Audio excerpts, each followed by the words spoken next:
በዚያ አካሄዳችሁ በቅርቡ ጎዳና እንደምትመለሱና ነገሮች ሳይበላሹ እንዲስተካከል ነገርያቸው ብዬ ነገርኳት ነኝ። ሽንስም ዘርዬ ግን እኔ ተበድዬ እኔ ራሴ ስለምን ካላሳዘነህ? ቆይ እኔ ምን በድዬ ነው? ከኔ ጋር ተቀምጠህ ከሌላ ሴት ጋር ስትጠቃቀስ የነበርከው አንተ፣ ይቅርታ ጠያቂዋ ደግሞ እኔ ነኝ። ባላገሩን ኩብክ አይደል? ማን ነው እንደዛ ያለሽ? አሁን እኔ እንደዛ አልኩ ባትልም አይነክ ያስታውቃል። ገንዘብ ካገኘክ በኋላ በጣም ተቀይረህብኛል። ምን አይነት ጣጣ ነው በእናታችሁ?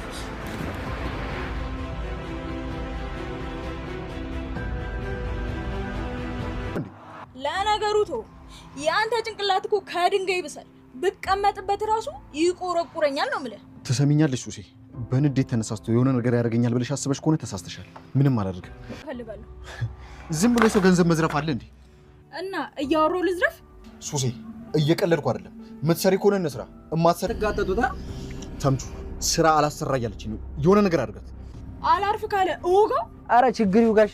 ምን ትመስላለች እቺ በእናትህ? ሲጠገረረኝ ቆይቶም እላልሰጥም አላለኝ መሰለኝ። የሌለ ቋጣሪ ሆኗል። የሆነማ የሚያሳድገው ዲቃላ ልጅ አለው መሰለኝ።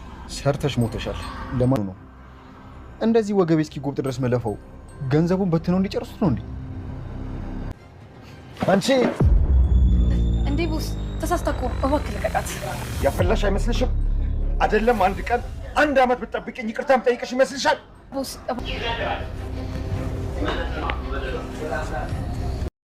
በጠዋት ያለሽን ንብረት ቁጥር አድርጎ መሄድ ግዴታሽ። ስለምን ንብረት መቁጠር ነው የምታወሪው? የጆሮ ሱቅ ማለት ያንቺ ሱቅ ማለት አይደለ? ስለዚህ እሱ ሲያንቀላፋ አንቺ መተሽ ብታግዡ ምን ችግር አለ? አንቺ ልጅ ስነ ስርዓት ይኑርሽ እሺ። በዛ ላይ ደግሞ ሽማሽ ይላል። ጆሮ ቢደይም ተባብራችሁ ሱቁን ትበሉታላችሁ አይደል? ልገልሽ ሞክሬ ነበር፣ ግን ደግሞ እሱን አለማድረግ በጣም ነው ደስ ያለው። ጆሮንና የቋመችነትን ሀብት ነጥቄ ብቻሽን ነው ማስቀርሽ። እሺ እባክሽ። ሰላም ጤና ይስጥልኝ ክብራንና ክብራን ቻናሌ ቤተሰቦች፣ ሰላማችሁ ይብዛ በዓለም ዳርቻ ያላችሁ ወገኖቼ በመላ። ዛሬ ደግሞ ተከታዩን የኖላዊ ድራማ አዝናኝና እንዲሁም ደግሞ አስተማሪ የሆነውን ይዤ መጥቻለሁ። ቀጣይ ክፍል ቪዲዮንም እስከ መጨረሻ በማየት አብራችሁን ቆዩ እያልኩ ወዲሁ ጋብዛለሁ። ስለምታበረታቱኝም ከልብ ነው የማመሰግነው። የጆሮና የተምቹ ሱቅ የመጋረጃ ሱቅ አሁን ላይ ወደ ታች እየሄደ ነው ያለው። ምክንያቱም ተምቹ በአንድ በኩል ለሴቶች እያመጣ እየሰጠ የሰራውን ኤልያስ ቢደክምም በአንድ በኩል ደግሞ ጆሮ ለመቅደስ ስጣት ያለው በየሰዓቱ እየመጣች የምትወስደው ብር አሁን ላይ ቀላል አይደለም። በአንድ በኩል ታዲያ ቦስ የሚሉት ሰውዬ ተምቹና አሲር እዛው ጎዳና ላይ እስከሚወጡ ድረስ ሌላ አዘጋጅቶላቸዋል። ወጥመዱም ሁለት ሴቶች የተፈራረቁ ተምቹን እየተከታተሉ አብረውት እያደሩ ብር ይወስዳሉ። በዛም አማካኝነት ሱቁንም ሊከስር ነው። ኤላ አሁን ላይ በጣም እየተበሳጨ ነው ያለው። እኔ ደክሜ እናንተ ትሻሻላላችሁ ብዬ አሁንማ እኮ እረስታችሁታል በማለት ለጆሮም ተናግሮታል። ታዲያ ለሃና ሱቃቸው ልክ እንዳልሆነና አሁን ላይ ኪሳራ እየደረሰበት እንደሆነ እንዲስተካከሉ ንገሪያቸው ባላት መሰረት ታዲያ ጆሮንም ስታገኘው ልኩ ነግራው ሄዳለች። ታዲያ ጆሮም ለምንድነው የዚህን ያክል የምትናገረኝ ብሎ ኤልያስ ጋር ሲመጣ ኤልያስ ግን የሆነውን ነገር ስለሚያውቅ ሁሉንም ነገር ነግሮታል። እኔ ነኝ የነገርኳት፣ እናንተ ሱቃችሁ እየከሰረ ነው ያለው፣ እኔ እየደከምኩኝ ሱሴ ትመጣለች፣ ብር ትወስዳለች፣ ተምቹም ደግሞ ሴቶች እያመጣ የፈለገውን ብር እየወሰደ ነው። ስለዚህ ሱቁ ኪሳራ ላይ እንደሚወርቅ አሁን ላይ እየነገረው ነበር ለጆሮ። እቃ አምጣ ስልህም አታመጣ፣ አንተው እንደፈለግከው አድርገው ትለኛለህ። ስለዚህ አሁን ላይ እኔ እየደከምኩ ዋጋ የለውም በማለት ለጆሮም ነግሮታል። በአንድ በኩል ደግሞ ሀናና ሱሲ ተፋጠዋል። ምክንያቱም ሱሲ ጆሮን በጣም ስለምትወደው ሰክራ መታ ለመቅረብ ሞክራ ነበረ። ጆሮም እንደምታፈቅረው ያውቃል። ግን ደግሞ ከእስር ቤት የሚያስወጣት እሱ ብር ከፍሎ ስለነበረ አሁን ላይ እሷ ታዲያ ከእስር ቤት የወጣችው ወዶኛ አፍቅሮኝ ነው በማለት ነበር። አሁን ላይ ግን እሱ ሀናን እንደሚወደትነት እንደሚቀርባትም ቢነግራት እሷ ግን አሁንም ቢሆን እንድታገባኝ በማለት እየወተወተችው ነው። ሰክራ መታ ወደ እሱ ለመጠጋት እየሞከረች ግን ደግሞ በጣም ተበሳጭታ ወደ ራሷ ክፍል ሄዳለች። በአንድ በኩል በጠዋት ተነስታ ታዲያ ሀናንም ተጠብቃታለች። ሀናም ጋራም ትንቅንቅ ይይዛሉ። ሱሴ መንገድ ላይ ጠብቃ አንገቷን ታንቃታለች ከጆሮ እንድትርቅና ከዚህ ቀደምም አስፈራርታስ ነበረ። አሁንም ቢሆን እገልሻለሁኝ፣ እኔማ መግደል አያቅተኝም ነበር፣ ግን ደግሞ ጆሮንና ንብረቱን የኔ ሳደርገው የዛን ጊዜ ይገባሻል በማለት ሀናም ለብቻዋ አንቺ በሽተኛ ነሽ፣ ልክ አይደለሽም፣ ሂጂልኝ ከዚህ ብትላትም ሱሴ ግን ጥርቅም አርጋ ንቅ አድርጋ ላንቺ አላንስም ብትላትም ማስለቀቅ ግን አልቻለችም። ከዚህ ቀደምም አይተሻል እንደወጋሁሽ አሁንም አለቅሽም በማለት እያስፈራራቻት ላይ ነው የሚገኘው። የሚሉት ጋም ቢሆን አብራ እየሰራች ነው። ሶሲ ግን ስለ ወርቁ ባትነግረውም የነገረው ግን ስለ ወርቁ ተምቹና አሴ እዛ ገብቶ እንዳወጡት እሱ ቤት ራሱ ተምቹ ነው የተናገረው። ሆኖም ስለሚፈራው ሲያፋጥጠው ሁሉንም ነገር ያደረግነው እኛ ነን፣ አንተ ወደ መጀመሪያ የቤቱን ቁልፍ ከወሰዱ በኋላ አንተ ወጥተህ እንደምታመሽ እርግጠኛ ከሆኑ በኋላ ገብተን አወጣ ነው። ግን ደግሞ ለፋሚሊ ስለሆነ ወርቁ እርሳው ካሁን በኋላ አይመለስም ሲለው እኔም አለቃችሁም የእሱን በገንዘቤ እስከሆነ የገዛሁት ገንዘቤን ሳትመልሱ እናንተን አለቃችሁም ብሎ ተተምቹም አስፈራርቶታል። ታዲያ ሱሴንም ቢሆን ስለ ወርቁ ሲጠይቃት እሷ ምንም የምታውቀው ነገር እንደሌለ ነግረዋለች። ግን አንድ ስራ እንድትተባበረው ሲጠይቃት እሱማ ችግር የለውም እዛ ሱቅ ግን የለም የሚሉት መላ አይሰጥም፣ ስለዚህ ገንዘብ ስጠኝ ስለው ሳልሰራችም ስለዚህ አያስፈልግም አልሰጥም በማለት ግግም የሚል ነው በማለት ስትነግረውም እናስወግደዋለን ይላታል። እሱንም አትወጋውም። ግን ደግሞ ኤላ ጥሩ ሰው ነው ለገንዘብ እንጂ ለሌላ ነገር በጣም ጥሩ ልጅ ነው፣ ብታውቀው ይጸጽትሃል፣ እሱን እንዳትነካው በማለት ሱሲም ማስጠንቀቂያ ሰጥታለች። ግን ደግሞ ገንዘቡን እኔ እንደምንም ብዬ አመጣልሃለሁ በማለት አሁን ላይ ሀናን አስፈራርታ ጆሮን የራሷን አድርጋ ግን ደግሞ ጃምቦ የሚፈልገው አሴም ቢሆን ተምቹ ጎዳና ላይ እንደ በፊታቸው መውጣት አለባቸው፣ ከኔ ጋር እንደዚህ በቀላሉ አልደፈሩኝም፣ ስለዚህ መክሰር አለበት ሱቁን በማለት ነግሯታል። ታዲያ አንድ ዘዴም ሲወያዩ አምሽተው እሷም ስጠጣ ቆይታ ነበረ። ወደ ቤት ከመጣይ ወደ ጆሮ ጋር እየተንገዳገደች እዚህ ምንም ያክል አልጋ ላይ ብቻህን በማለት ወደ እሱም ትጠጋለች። ሰክረሽ ነው እየመጣሽው በማለት ጆሮን ከመሬት አንስቶ አልጋው ላይ እንድትተኛ ይነግራታል። ሰክሬ ስታይን ደስ ይልሃል ስትለውም ለምንድነው እኔ ደስ የሚለኝ እኔን አፍቅራ አልችል ብላ ስለምጠጣ ብለህ ነው በማለት እንግዲህ ትነግረዋለች። እኔ አልገባኝም ይላታል። እሱም ታዲያ እንዳልገባው ሆኖ ታዲያ አስጠላህ ወይ ትለዋለች። እኔ እንደሱ ማለት አይደለም፣ ምንም ያክል ብትሰክሪ እንደዚህ አትሆኝም ነበረ፣ እኛን ራሱ ደጋግፈሽ አንቺ ነበርሽ ወደ ቤት የምታስገቢን በማለት ይነግራታል። ላይ እንደምታስፈልገኝ ገባኛ በማለት ነበር የነገረችው። ለምንድን ነው የበፊቱን እያነሳሽ ለምን ለመርሳት አትሞክርም ሲላት እንዴት አድርጌ ነው የምረሳህ እኔ እንደ ልቤ ገብተሃል በማለት እንግዲህ ሱሴም ትናገራለች። በአንድ በኩል ተምቹ አሁን ላይ ድንብላልን ፊት እየሰጣት አይደለም። ታዲያ ለምን መጣሽብኝ እኔ ሌላ ቀጠሮ አለኝ በማለት ድንብላልን አስቀይሟታል። እሷም ታዲያ እኔ ተበዳይዋ ይቅርታ እየጠየኩ አንተ ጭራሹንም ይቅርታ እንደመጠየቅ ሂጂ ከዚህ ትለኛለህ፣ ምን አደረኩ? እና አንቺ ነገር ቀስ ብሎ ይደርሳል በማለትም ይነግራታል። እኔ ይቅርታ በጠየቅኩ ነው ወይ የምትኮራብኝ? እኔ አሳልፌ ላወይ ከሰጠሁህ እምባዬ ጥሩ አይደለም፣ ግን እኔ ደግሞ ስለምወድህ የናላደርገውም በማለት ትነግረዋለች። ነገር ግን ከዛ እንድትሄድም ደጋግሞ ይናገራታል። እሷም ታዲያ አንቺ ጥሩ ልጅ ነሽ፣ ግን ደግሞ ፊት የነሳሁሽ በራስሽ ጥፋት ነው በማለት ይነግራታል። ተወደድከኝ ታዲያ ለምንድን ነው የዚህን ያክል ፊት የምትነሳኝ ስትለው ነበረ። ግን ደግሞ ቤት ወጣ ቤት ገባ እያልሽ አንቺን ዝን ስታረጊ ምን ላድርግ ታዲያ በማለትም ታዲያ እኔ እኮ ስለምወድህ እንጂ የምነዘንዝህ መጥፎ ቦታ ላይ እንዳትወርቅ ነው በማለት ትነግረዋለች። ግን ደግሞ ተቀይራችኋል፣ አሁን ገንዘብ ሲኖራችሁ በጣም ነው የተቀየርከው በማለት ትነግረዋለች። ስትሄድም ሂጂ ብዬሻለሁ ተነሽ ስላላት ብድግ ብላ ከፍቷ አሳነስታ ልትወጣ ስትል የሚጠብቃት ልጅ ስትመጣ ይጋጫሉ። ዞር ብላም ስታይ ታዲያ ተምቹ እፊቷ ልጅቷን እቅፍ ያደርጋታል። ሆኖም ልቧ ተሰብሮ ወደ ቤት ተመልሳለች። ላል ባየችው ነገር በጣም ነው ያዘነችው። ሆኖም ምንም ማድረግ አልቻለችም። የዚህን ያክል ምን በድየው ነው በማለት እንግዲህ ወደ ቤቷም ሄዳለች። ታዲያ ተምቹ አሁን ላይ እያደረገ ያለው ዋጋ ያስከፍለዋል። ጆሮም ሆነ እሱ ነገሮችን አልተገነዘቧቸውም። ያገኙትን ገንዘብ አሁን ላይ በእጃቸው እስከሚያልቅ ድረስ ሴቶቹ እየተፈራረቁ ተምቹንም ቢሆን እያጠመዱት ነው ያለው። ታዲያ ኤላ ብር አልሰጥህም ሲለው ሴቶቹም ቢሆን እዛ ያለው ሰውዬ ነኝ እንጂ እሱ ዝም ብሎ ከብት ነው በማለት እንግዲህ እየተነጋገሩ ነበር። ቦስም የሚገባውን ያክል ብር እያደረች ከተምቹ ጋር የምታመጣለትን ወጣት አሁንም ቢሆን እኔ ስደውልልሽ ብቻ ነው የምትንቀሳቀሽው፣ እኔ ሳላልኳችሁ አትንቀሳቀሱም ብሎ ማስጠንቀቂያ ሰጥቷቸዋል። የሰጣትንም ብር ለእህቴ ማሳከሚያ ነው አሟታል እህቴ በማለት አብራው አምሽታ ስትጨፍርና ሲበሉ ሲጠጡ በዛ ላይ እዛ ውስጥ ያሉትንም ሁሉ በእኔ ሂሳብ እያለ ተምቹ ሲጋብዛቸው አምሽቷል በስካር መንፈሱ። ከልጅቷም ጋር አብሮ አድሮ የያዘውን ገንዘብ ጠርጎ ሰጥቷታል። እሷም ገንዘቡን ይዛ ከጓደኛዋ ጋር ተገናኝታ እየተወያዩ ቦስን እየጠበቁት ነበር። ቦስንም ሲመጣ ለምን ጠቆየህ? እስካሁን ድረስ እኔ ስሰቃይ ያራለሁ፣ እኔ ያመጣሁትን ብር ደግሞ እሱ ይወስዳል በማለት አንደኛዋ በተለይ በጣም ተናዳ ነበር። ታዲያ ሁለቱንም አንገታቸውን ሲጥ በማድረግ እኔም ማዛችሁን ማድረግ አለባችሁ ካለበለዚያ እገላችኋለሁ በማለት ቦስም ቢሆን በጣም አስፈራርቷል። ነገር ግን ከሁለቱ አንደኛዋ ከቦርሷ ውስጥ የተወሰነ ብር አውጥታ አስቀርታባታለች። ይህንን ግን ያላወቀችው ከተምቹ ጋር አብራ ያደረችው ሁሉንም ብር ለሰውየው ሰጥታለች። ታዲያ በዛቻ እኔም ማደርገውን ነገር አውቃለሁኝ፣ እኔ እየሰራሁኝ ስሰቃይ እያደርኩ እሱ ይሄን ሁሉ ብር ሊወስድ አይችልም በማለት ተናዳ ነበር ከጓደኛውም ተለይታ ሄደችው።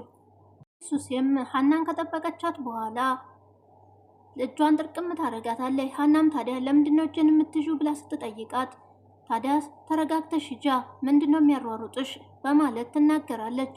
ሱቅስ ምን ልትሰሪሄሽ በማለት እንግዲህ ስትናገራት አንቺ ምን ያገባሻል ትላታለች። እሱማ ምን ያገባኛል፣ ለዛውም ንብረትሽን ልትቆጣጠሪ ስንት ብር እንደተሰራ ልትቆጥሪ ነዋ ተውሽማሽ ጋር በማለት እንግዲህ ነካክታታለች።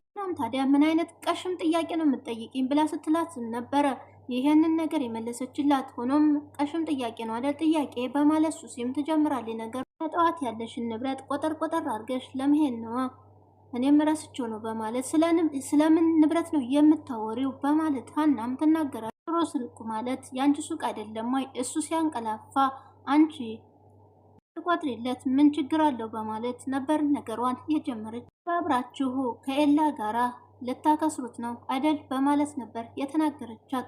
እሷም ጥፊ ትሰነዝራለች። የዛን ጊዜ ነበር ታዲያ ጥርቅም አድርጋ ይዛ ሱሴ እጇን የጠመዘዘቻት። ግን ያነሳሽው እኔን ልትመቺ ነው ወይ በማለት ነበረ ጥርቅም ማርጋ ያዘቻት። ወንድ ከሆንሽ እጄን አስለቅቂኝ በማለት ሱሲ እጇን ትጠመዝዛታለች። እባክሽ እጄን ልቀቂኝ በማለት ትለምናት ጀመር። ሀንቹ ደግሞ ከነድብረቱ ጆሮን ስወስድብሽ የዛን ጊዜ ነው ማሳይሽ በማለት ተናግራ ለቃታለች። ታዲያ ሱሴንም አንቺ ልጅ እየተፈታተንሽ ነው በማለት ሀናም እጇን ትቀስርባታለች። ምን ትመስላለች ድንቢጥ በማለት እንግዲህ ጉንዳን ብላ ሰድባ ሱሴም ትሄዳለች። እንደተለመደው ሀንቾም እንግዲህ የማንም መጫወቻ ሆንኩኝ በማለት እየተናደደች ነበር የሄደች። ሱሴም እንግዲህ ወደ ሱቅ በመሄድ ኤልያስን ልታበሳጨው ትሞክራለች። ኤልያስ በጣም በትዕግስት ታዲያ አብረን እንስራም ብለው ሊቆርጡ ሲሉ እንደውም አልሰራም እራስ ቆርጠ ስራ በማለት ጨርቁን ተወረውርበታለች። እሱም ታዲያ ተሰራሽ ስሪ ካለበለዛ ታዲያ ለምንድነው የምትረብሽኝ በማለት ይናገራታል። እሷ ግን ከቦስ ጋራ በተመካከረችው መሰረት እሱን አበሳጭተው ከዛ ካስወጡት በኋላ ገንዘቡን ለመቀማትና ኪሳራ ላይ ለማድረስ ነው ሀሳባቸው። ሆኖም እንደውም የሰራሁበትን ገንዘብ ስጠኝ ትለዋለች። የተሰራሽበትን ነው የምሰጥሽ በማለት ታዲያ እሷም ትናገርና ወደ መሳቢያው ዞር ስትል እጇን ይይዛታል። ታዲያ ምን አግብቶ ነው በሰው ብር በማለት አንገቱንም ጥርቅም አድርጋ ይዘዋለች። እሱ ግን ምንም ነገር አልተናገራትም። ምናልባትም እነ ጆሮ ሲመጡ እሱን ጥፋተኛ አድርጋ ከዛ ሱቅ ለማስወጣት ነበር። ተምቹ ሲመጣ እሷ አንቀው ያያል። ታዲያ ምንድነው የምታደርጊው ሱሴ በማለትም ይኸው የረበሸች ነው እንደምታያት ብር አንጣ እያለችኝ በማለት ይነግረዋል። ለምንድነው እንደዚህ የምታረጊው? ኤላ እኮ ጥሩ ልጅ ነው በማለት እሱም የባሰውን ገብቶ ብሩን አውጥቶ ለእሷም ሰጥቷት እሱም አንስቶ ይወስዳል። እቃ ማምጫ ኖረ እባክህ ሌላ ብር የለም ቢለው እንኳን ኤላ እባክህን ከስራው ይልቅ ሰው ይበልጣል በማለት ገንዘቡን ይዞ ሄዷል። ተምቹም ታዲያ ምን እየሰራሽ ነው እንደዚህ የምትጋተጁ ሲላት አላርፍ ካለ መላውን አልሰጥም ካለኝ እወገዋለሁ ትለዋለች። እሱ እንዲሁም ሲያዩት የሚያሳዝልኝ ነው ምኑ ነው የሚወጋው በማለት ነበረ። አንተም እያሾፍክብኝ ነው ወይ ተምቹ በማለት ይናገረዋል። ሆኖም እንግዲህ ገንዘቡን ሊተወው አልቻለም። ኪሳራ ላይ እየወደቀ ነው ሱቃቸው። አሁን ላይ ኤላ እንደምንም እየሰራ ቢለፋም ቢደክምም አልሆነለትም። ለጆሮም ቢሆን ነግሮታል። ሱቃችሁ ከትንሽ ከቆየ ኪሳራ ላይ እንደሚደርስ ታዲያ ችግር ላይ እንደምትወቁ እኔ ደግሞ ከዛ ህይወት የተሻለ ህይወት እንድትኖሩ ብዬ አንድ በኩል ሀንቾ አሁን ላይ ከመዘሙር ነው መዘሙር ከሚሉት ሰውዬ ጋር እየተቀራረበች ነው ያለችው።